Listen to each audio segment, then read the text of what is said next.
ابدا. النظام الجزائري لقضيه بيوت الروماكس، الشعار تاع المنافسه وومنز افريكا كاب اوف نيشنز موروكو، بدلوه نورمال.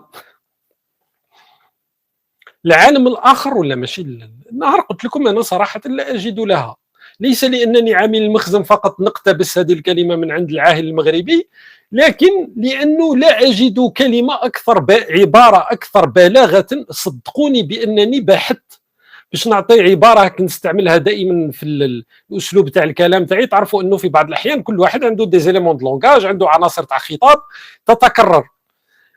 حتى ندللكم على النظام الجزائري، على ما يحدث في الجزائر اليوم، لا اجد عباره اكثر بلاغه من العالم الاخر. يعني امور غير طبيعيه، تزور الشعار تاع المنافس، معناتها تبين العقده تاعك للعالم. لو باريزيان من الامس، جريده لو باريزيان الفرنسيه من البارحه وهم قالوا راه ما قالوا يكرروا في المقال حول الموضوع هذا. يعني الان القضيه وبعض المواقع الدوليه راهي تتكلم عن الموضوع.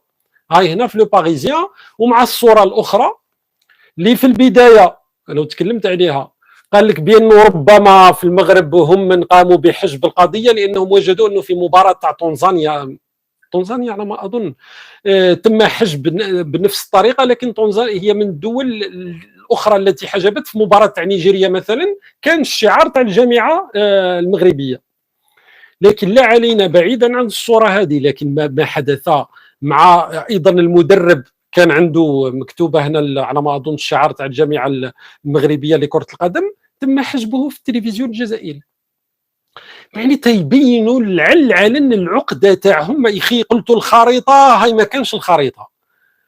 وش المشكل في الشعار تاع الفيدراليه وداروها من قبل؟ تتذكروا في قسنطينه لما نزلوا العلم المغربي؟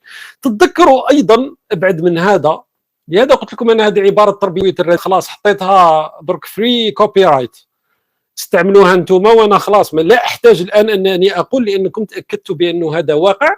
شوفوا في كاس العالم الناس اللي نسات pour le compte de la Coupe du Monde au Qatar en 2022. Le Costa Rica a réussi à se relancer dans la course à la qualification dans le groupe E en battant le Japon.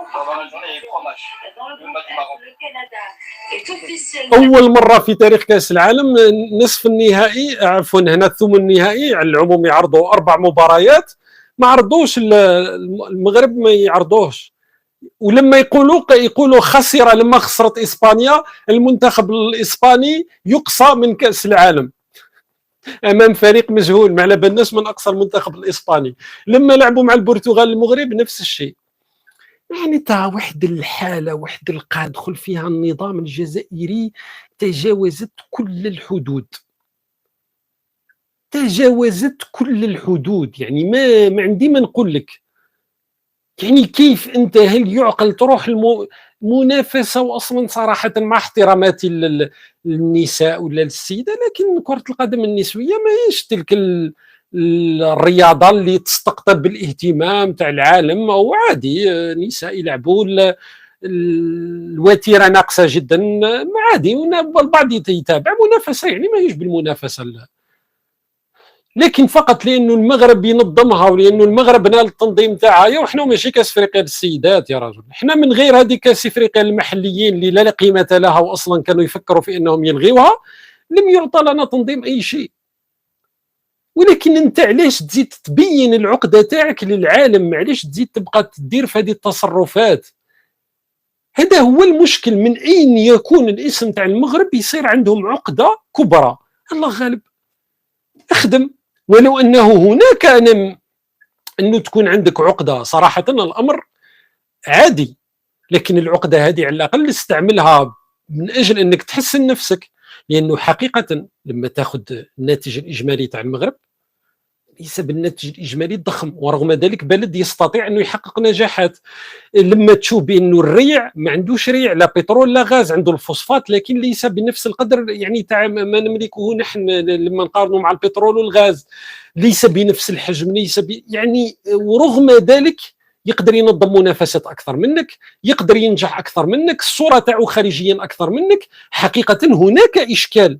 لكن انت لو استغليت الاشكال هذا من اجل اننا ننهض بالجزائر، ليس من اجل اننا نحذفوا ونخرجوا الممحات ومنين نلقاو اسم المغرب نبداو نمسحوا ونمحيو، هذا الامر غير طبيعي. هذه حاله احنا كنا نقول انا دائما حاله مرض بالمغرب، لكن الان ما بقاش، تجاوزت كل اصلا الفقره اليوميه هذيك، استحيل الان انني نديرها ولم تتوقف يوميا في الاعلام الجزائري المغرب المغرب المغرب.